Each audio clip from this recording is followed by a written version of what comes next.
Assalamualaikum warahmatullahi wabarakatuh. Bagaimana kabar anak-anakku semua? Mudah-mudahan dalam keadaan sehat ya, dan semangat belajar. Baiklah, setelah minggu kemarin kalian mempelajari mengenai listrik, maksud ibu kalian sudah ulangan ya. Hari ini kita melanjutkan materi tentang listrik statis.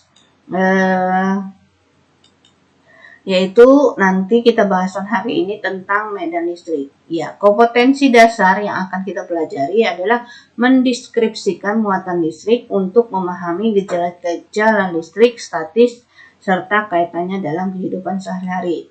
Nah, salah satu indikator yang akan kita pelajari yaitu nanti adalah melakukan percobaan sederhana. Dalam hal ini nanti kalian akan menganalisis untuk menunjukkan sifat muatan listrik ya, dan interaksinya.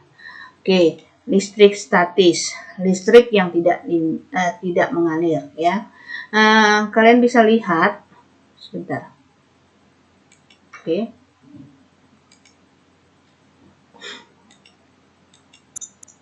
Di sini ada penggaris plastik. Ini penggaris plastik, bukan penggaris bersih ya. Lalu yang di sini yang bergerak-gerak ini ada kertas kecil atau sobekan kertas kecil yang ringan ya. Lalu ada pertanyaan, mengapa penggaris plastik yang digosok-gosokkan pada rambut akan menarik kertas-kertas kecil? Oke, untuk menjawab pertanyaan tadi kita pelajari dulu mengenai materi berikut ini, yaitu mengenai atom. Oke, jadi suatu zat itu terdiri dari atom-atom penyusun zat tersebut ya. Atom-atom tersebut ya, kalian lihat gambar ini yang ibu tunjuk lewat kursor, itu dikelilingi oleh elektron-elektron pada tiap-tiap orbitalnya atau pada tiap-tiap kulitnya yang kita kenal atau kalian pelajari di kimia dengan kulit K, L, M, N dan seterusnya ya.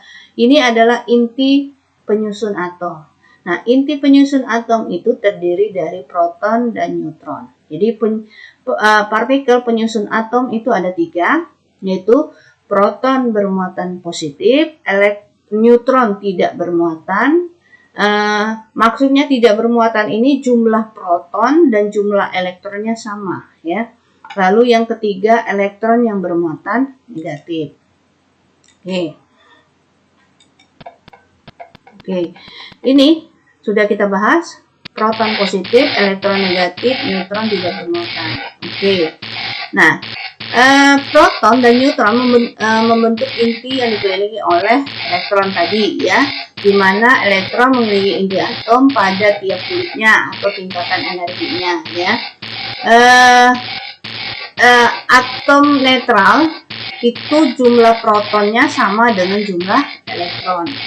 Atom bermuatan positif atau dikatakan bermuatan positif jika atom kekurangan elektron. Atom bermuatan negatif jika atom kelebihan elektron. Ingat ya. Oke, lanjut. Sini dulu. Nah, kita kembali ke tadi. Ke yang permasalahan tadi. Permasalahan tadi itu yang pertama adalah ini nih. Ada penggaris, jika didekatkan dengan kertas maka kertas akan ditarik oleh penggaris. Kenapa hal itu terjadi? Katanya, mengapa penggaris listrik yang digosok-gosokkan pada rambut akan menarik kertas-kertas kecil? Oke ya, kita ke sini, kita ke bahasanya.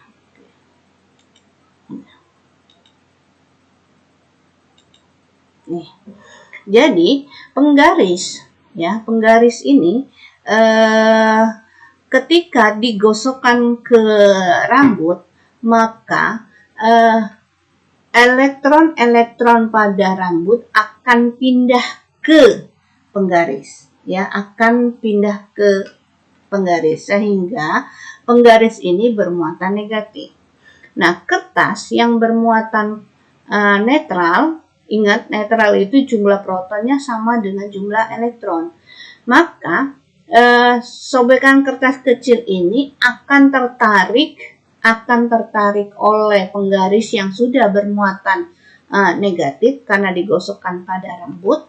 Sehingga kenapa hal itu terjadi? Karena proses gaya antara dua muatan apabila tidak sejenis, maka dia akan tarik-menarik, ya.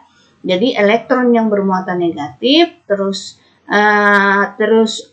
sobekan kertas ini bermuatan netral, ya, netral, sehingga dapat ditarik oleh penggaris, ya. Jumlah proton dan jumlah elektronnya sama, ya. Di sini ada bacaan, pada sobekan kertas kecil netral didekatkan penggaris yang bermuatan negatif. Kenapa? Tadi karena digosokkan ke rambut, ya. Maka kertas terjadi peristiwa induksi listrik, ya, elektrostatis. Karena sifat muatan listrik yang tidak sejenis, maka tidak sejenisnya antara penggaris dengan kertas yang netral tadi, ya, akan tertarik ke penggaris, ya, menempel ke penggaris.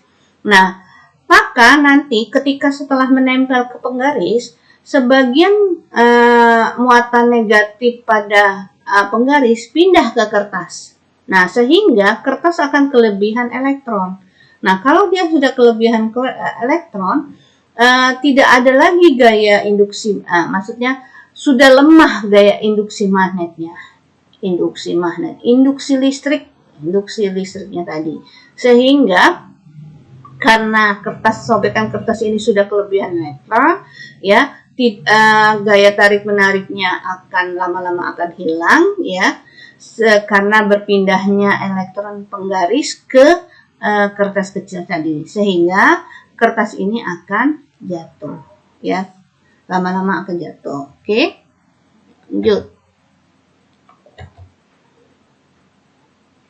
Ini tadi, ya, ini menimbulkan muatan listrik pada benda yang digosok. Tadi contohnya tadi ini tadi, ya. Oh.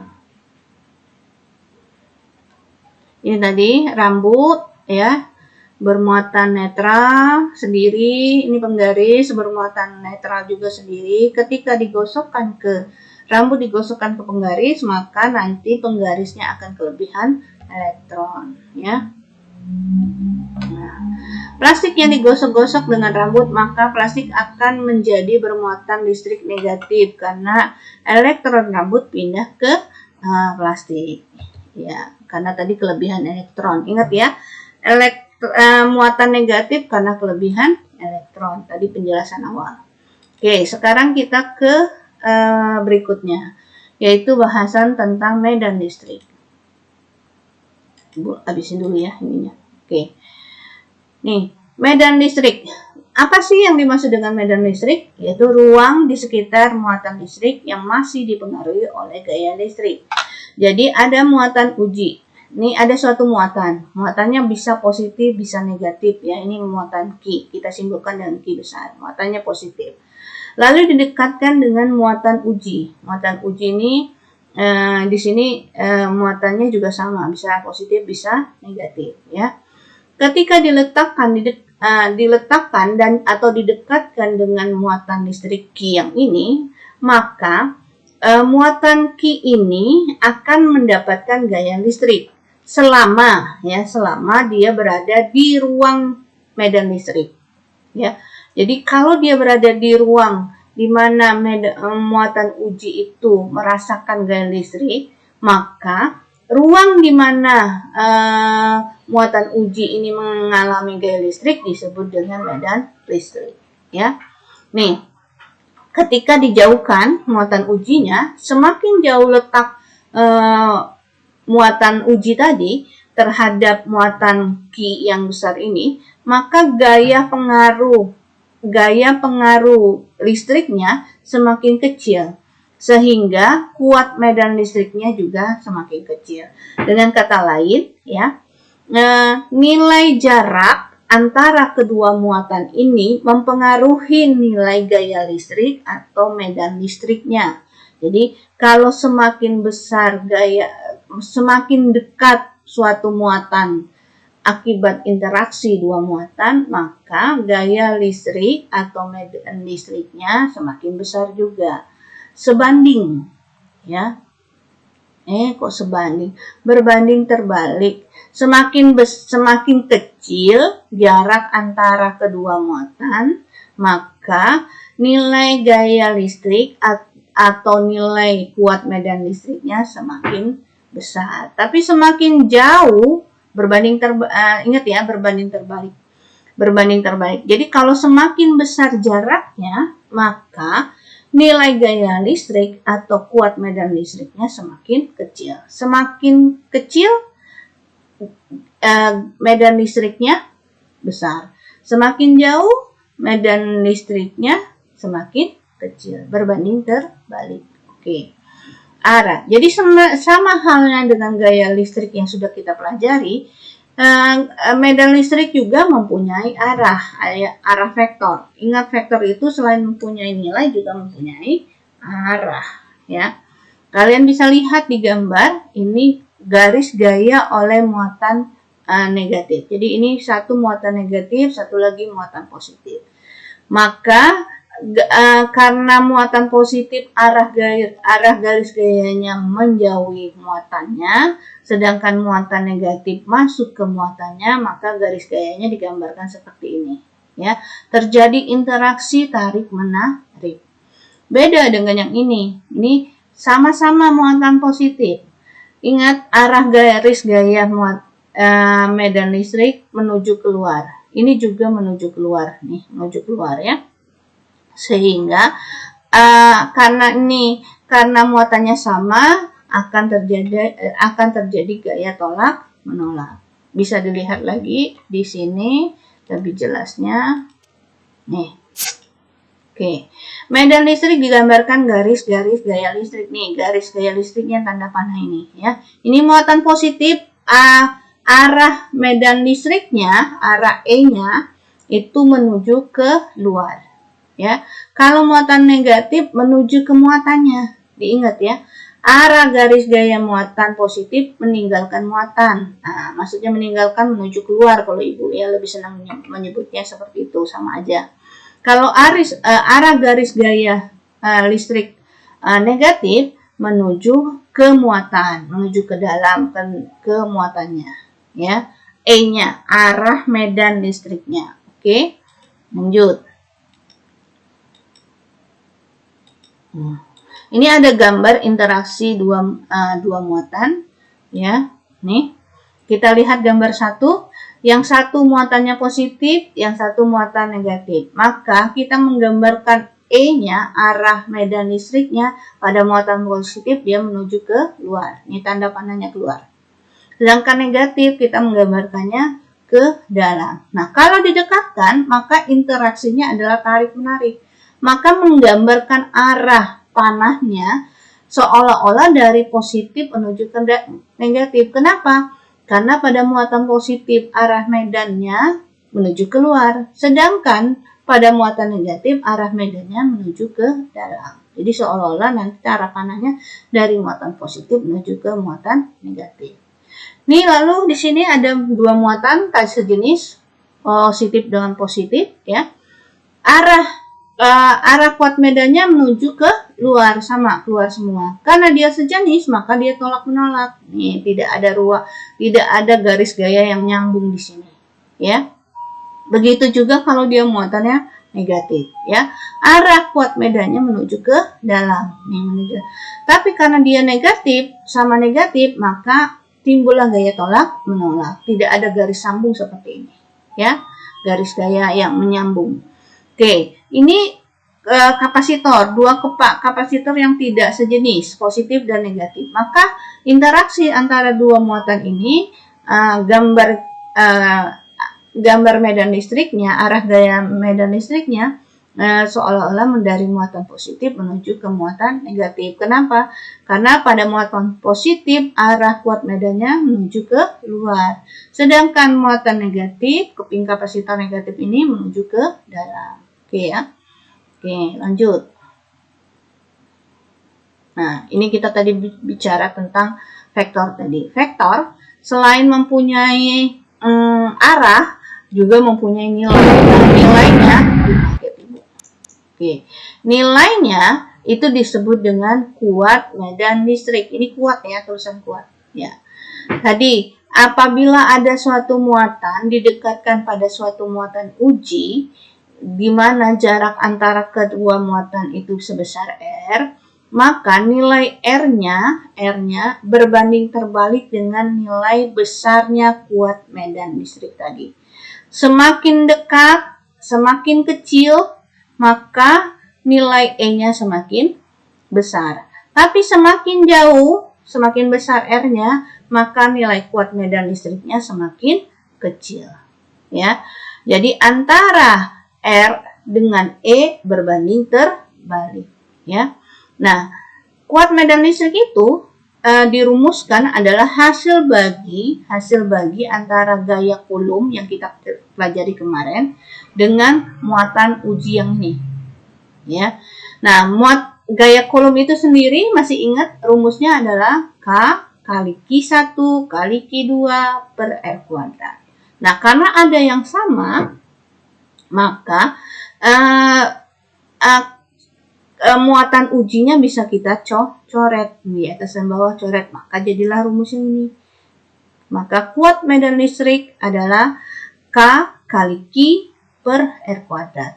E itu adalah kuat medan listrik, satuannya Newton per Coulomb. Q adalah muatan sumbernya, nih ya.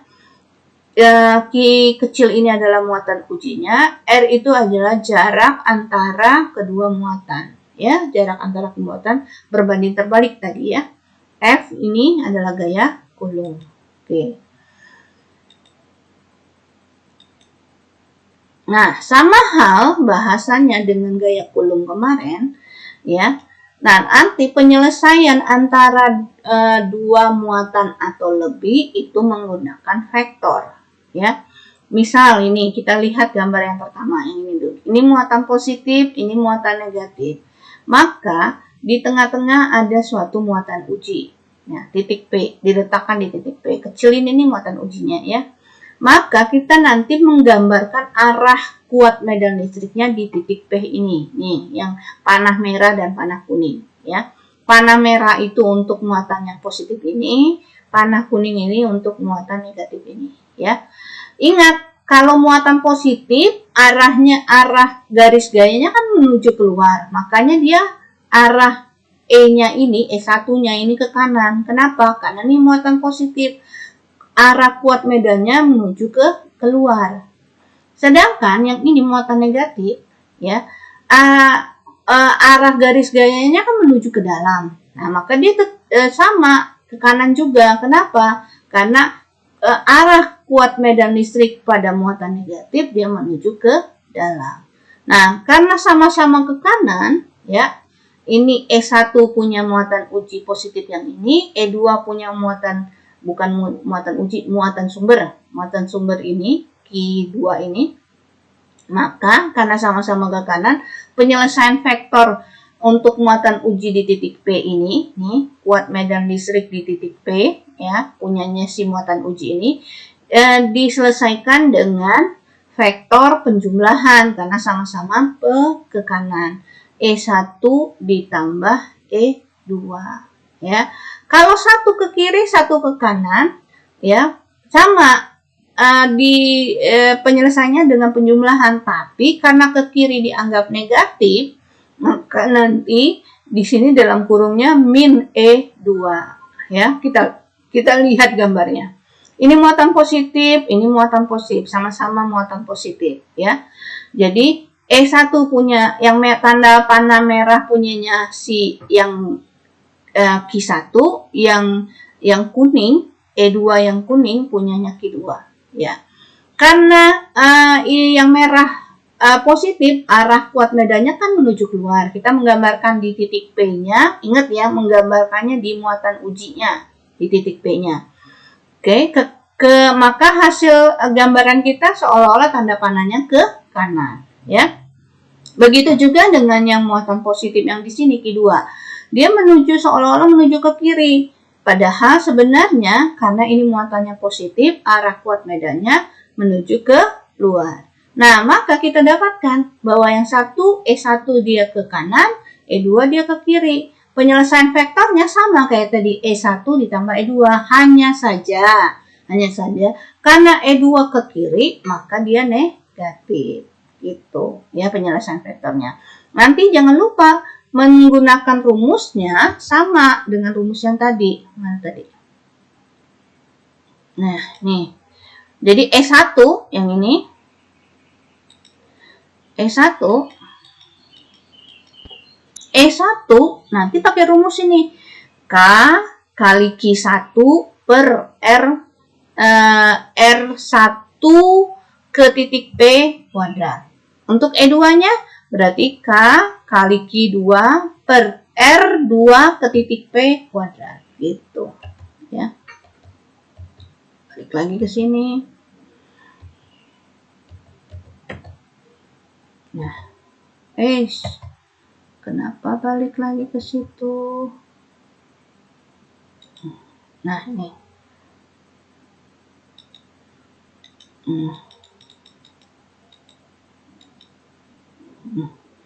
Nih ya.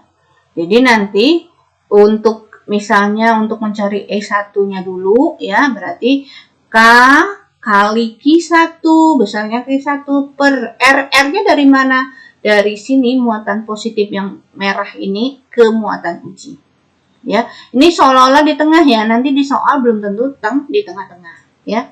Untuk E2 berarti K kali Q2 per R-nya yang mana? R dari sini ke sini, ke muatan uji. R2 ke titik P.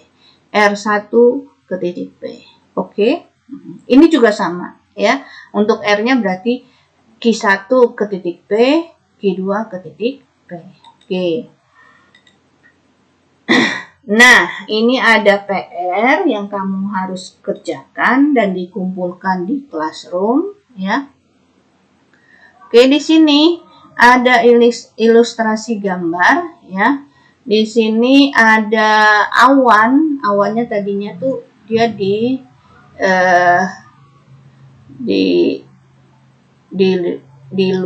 jauh dari jauh dari rumah ini, kemudian awan ini mendekati rumah sehingga nanti ya di rumah ini ada suatu penangkal petir. Ini nih yang merah, tanda panah merah ini penangkal petir. Nah, kamu nanti menjelaskan secara singkat prinsip kerja penangkal petir ini. Ya, ini latihan soal dan dikumpulkan di Google Classroom. Oke? Paham ya? Secara singkat. Silakan kirim dalam bentuk PDF supaya gambar yang di bagian bawah bisa Ibu baca ya. Baik, kok ininya begini. Oke. Baik, Ibu akhiri pembelajaran hari ini. Mudah-mudahan kalian bisa pahami. Ibu jangan lupa kumpulkan PR-nya ya. Assalamualaikum warahmatullahi wabarakatuh.